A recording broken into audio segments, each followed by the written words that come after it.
నమస్కారం గంటారావానికి స్వాగతం. ముందుగా ప్రధానాంశాలు. ఫైబర్ నెట్లో ఉన్నతాధికారులు రాజద్రోహం చేస్తున్నారన్న జీవీ రెడ్డి. 3 కీలక అధికారులను తొలగిస్తున్నట్లు ప్రకటన.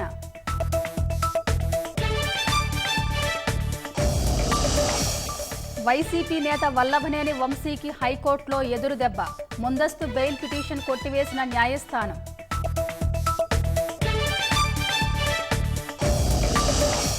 జలశక్తి శాఖ మంత్రి సిఆర్ పాటిల్తో చంద్రబాబు, పవన్ భేటీ. రాష్ట్రానికి సంబంధించిన నీటిపారుదల ప్రాజెక్టులపై చర్చ.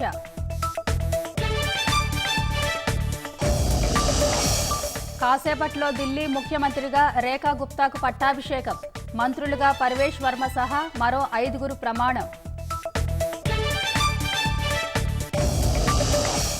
వైసీపీ పాలనలో గుంటూరు మిర్చి యార్డ్లో 2,000 కోట్ల అక్రమాలు. దృష్టి మరల్చేందుకు కుట్రలు చేస్తున్నారన్న మన్నవ సుబ్బారావు.